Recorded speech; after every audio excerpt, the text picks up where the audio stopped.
los automóviles, no estudiar, sino que ser narco, que es el dinero fácil, que no es tan fácil, porque el bandido tiene tres puertas abiertas: la cárcel, el hospital y el cementerio. El 2 de diciembre de 1993 fue eliminado el criminal más peligroso de la historia de Colombia. El capo fue derrotado usando una de sus armas principales, el teléfono. El 2 de diciembre de 1993 fácilmente podría considerarse el día más largo en la historia de Colombia.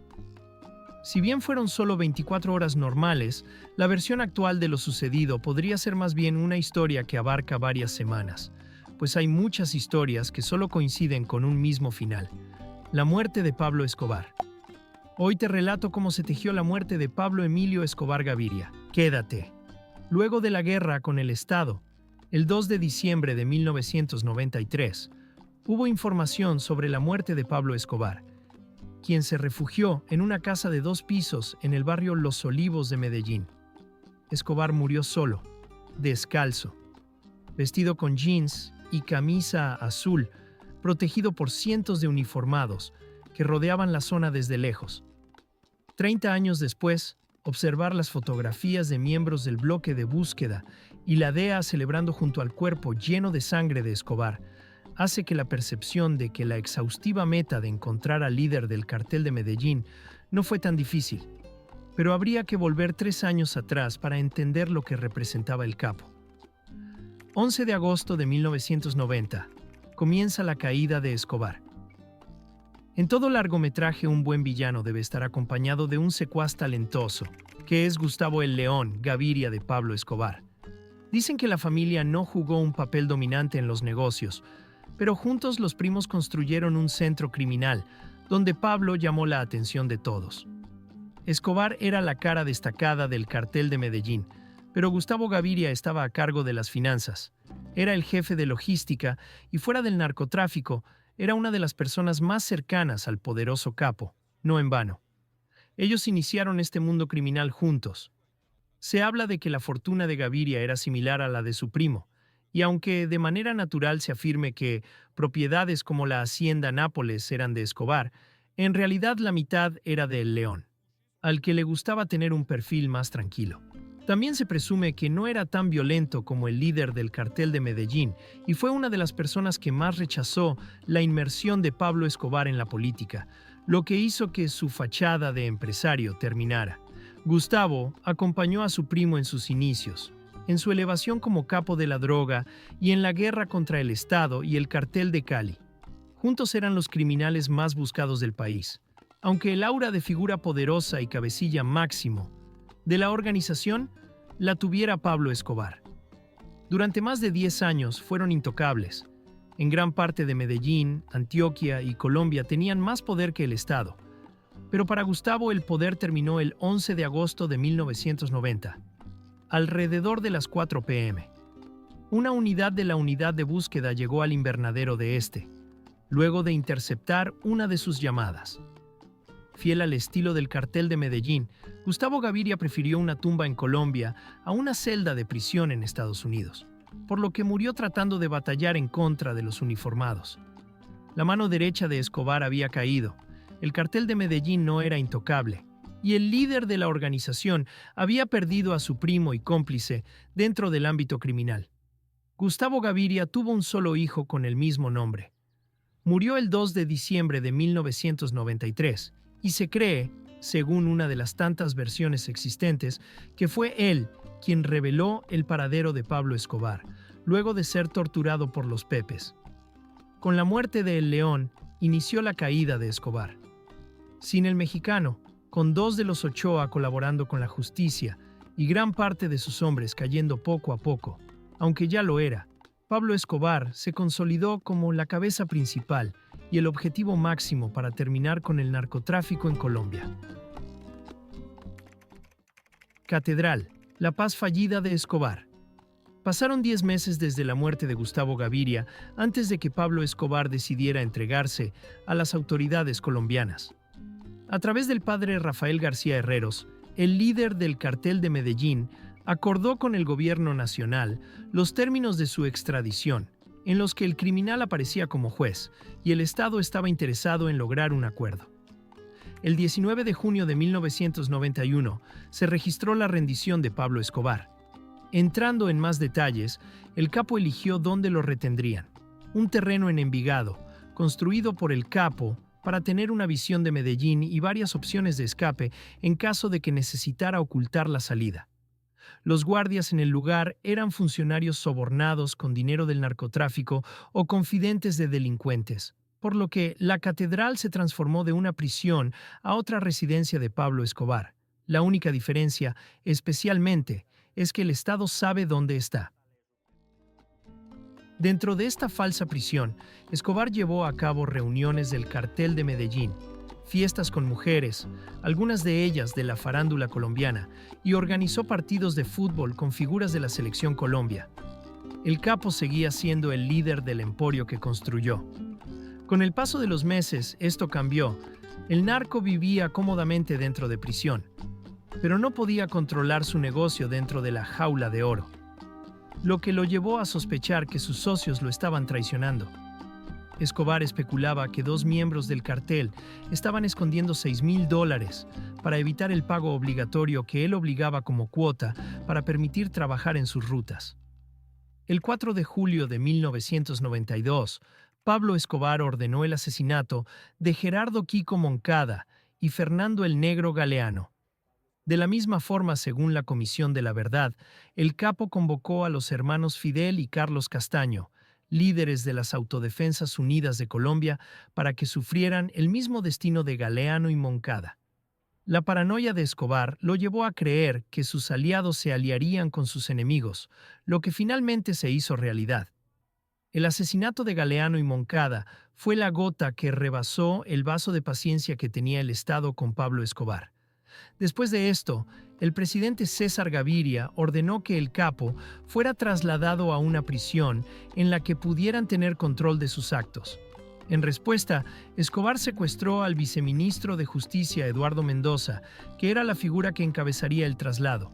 De la misma forma, los uniformados que intentaron ingresar a la catedral fueron enfrentados por hombres del capo, gran parte, personas que en teoría eran guardias de la prisión. Todo esto posibilitó que el narcotraficante escapara de la cárcel el 22 de julio de 1992. Con Pablo Escobar en libertad, todo era diferente. La paz a medias volvía a desmoronarse en el país, y la guerra comenzaba a asomarse de nuevo. Sin embargo, el panorama era igual de cambiante para el capo. Tenía menos hombres. Parte de sus socios se habían aliado con sus enemigos para crear a los Pepes, perseguidos por Pablo Escobar. Y las autoridades entendían que era imposible tenerlo como un tigre enjaulado, por lo que el nuevo objetivo era cazarlo. En su momento, era un secreto a voces, pero años más tarde se reveló por múltiples fuentes que la DEA, el bloque de búsqueda y los Pepes habían encontrado en Escobar un enemigo en común que los llevó a trabajar juntos. Las autoridades de Colombia y Estados Unidos intentaban interceptar al capo para encontrar el lugar en el que se escondía. Por su parte, los Pepes no debían seguir los lineamientos de la legalidad. Ellos se encargaron de acabar uno por uno con los sicarios del cartel de Medellín, lo que obligó a varios a entregarse a la justicia. El 8 de octubre de 1992 se entregó el hermano de Pablo Escobar, Roberto Escobar, alias El Osito, en lo que fue considerado una antesala de lo que sería la posterior nueva entrega del capo. El criminal llamaba a periodistas para pedir que intermediaran en una nueva negociación con el gobierno nacional. El plan del bloque de búsqueda para encontrar al capo. Las intenciones del criminal más buscado de Colombia por negociar no fue el resultado de una constante búsqueda, sino del miedo del capo. El bloque de búsqueda no lo atormentaba. En las llamadas interceptadas, se seguía escuchando al capo sanguinario, que pensaba podía enfrentar al Estado, pero no a los Pepes. El cartel de Cali, los Castaño y los demás integrantes de este grupo conformado para encontrarlo no tenían temor de golpear a Escobar en su punto débil, su familia, por lo que en repetidas ocasiones intentó negociar su entrega con la condición de que el gobierno nacional debía buscar un país que recibiera a sus seres queridos. Esto fue revelado en un memorándum enviado a Londres, que luego fue publicado por The Times. El fiscal general de Colombia, Gustavo de Graeff, fue a la embajada británica para solicitar el asilo de 14 miembros de la familia Escobar, lo que fue rechazado, ya que en el Reino Unido pensaban que sería abrir la puerta para que la violencia se trasladara a Europa. Esta orden se cumplió. Nicolás Escobar no pudo ingresar al aeropuerto de Heathrow. De la misma forma, el resto de la familia del capo permaneció varias horas dentro de un avión en Frankfurt, Alemania, de donde fue de vuelta a Colombia el 27 de noviembre de 1993. Con Victoria Henao y sus hijos Juan Pablo y Manuela Escobar en Bogotá, las autoridades tomaron la oportunidad para terminar con la partida de ajedrez que sostenían con Pablo Escobar. La familia del capo fue hospedada en el Hotel Tequendama con la excusa de que su vida sería cuidada allí. Pero en pisos inferiores había un cuartel del bloque de búsqueda, monitoreando sus llamadas. Dentro del bloque de búsqueda sentían que estaban cada vez más cerca de encontrar la guarida de Pablo Escobar. Los Pepes se encargaban de gran parte de la guerra directa, mientras que ellos terminaban de atar los hilos que conectaban el operativo de hallar al criminal más buscado del mundo, Hugo Aguilar, que fue comandante del bloque de búsqueda y alardea de ser la persona que terminó con la vida de Pablo Escobar. En una de las tantas versiones que existen, reveló detalles de la misión que marcó el final del patrón. Aguilar recordó que, en el proceso de encontrar al capo, descubrieron que un alto funcionario de la empresa de telecomunicaciones del país estaba trabajando con Escobar a cambio de 20 millones de pesos, por lo que le ofrecieron 30 millones para que continuara colaborando con el narco, pero a su vez les entregara las líneas del criminal. El objetivo era estar a la par. En una ocasión, Escobar se había fugado tras un encuentro con una voleibolista de la selección de Antioquia al entregar información falsa en sus llamadas, ya que era consciente de que lo escuchaban, pero no conocía la nueva tecnología, que ya no daba la ubicación en un círculo de kilómetros, sino de pocos metros.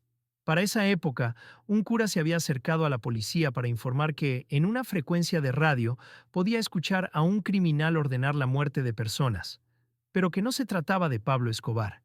Este narco era Juan Camilo Zapata, alias Darío, miembro del cartel de Bogotá, que llamaba todos los días a una bruja para preguntarle por su refugio y si era prudente permanecer allí. Esto fue utilizado por el bloque de búsqueda para ensayar la nueva tecnología de rastreo. Efectivamente, el margen era cada vez menor, y Zapata fue dado de baja en una finca de la vereda Villarroca, zona rural de Copacabana, Antioquia. Ahora, solo debían esperar que Escobar cometiera un error para descubrir en dónde se escondía. Precisamente, en una conversación entre Pablo y su hijo, Juan Pablo le notificó a su padre que Jorge Lesmes, periodista de la revista Semana, le enviaría un cuestionario para una entrevista, por lo que el capo le afirmó que el 2 de diciembre se tomaría un tiempo para que se la dictara y así podría responderla. El final de Pablo Escobar. El 2 de diciembre de 1993, sobre las 2:00 p.m., se registró la primera de múltiples llamadas de Escobar a su familia. Durante poco menos de una hora, el capo olvidó una de sus principales reglas de supervivencia y utilizó el teléfono como nunca lo había hecho. Por fuera del cuestionario, un día después de su cumpleaños, el narcotraficante pidió hablar con su esposa y su hija. De poco sirvió que le pidieran que no llamara más. Y entre tantas conversaciones que sostuvo con su núcleo más cercano, la última fue con su hijo, Juan Pablo, que escuchó las últimas palabras de su padre, en las que le indicó que algo extraño estaba pasando. Carrera 79B, 45D 94, Barrio Los Olivos, Medellín. Esta es la dirección en la que se escondía Pablo Escobar en una casa de 2 pisos. La fotografía final del capo lo muestra en el tejado de la casa de atrás, descalzo, con un jean y una camisa azul. Se suicidó. Fue dado de baja por Hugo Aguilar, lo mataron los Pepes o un francotirador de la DEA. Teorías de ese momento existen bastantes, pero todas con un mismo final. Así se registró la muerte de Pablo Emilio Escobar Gaviria.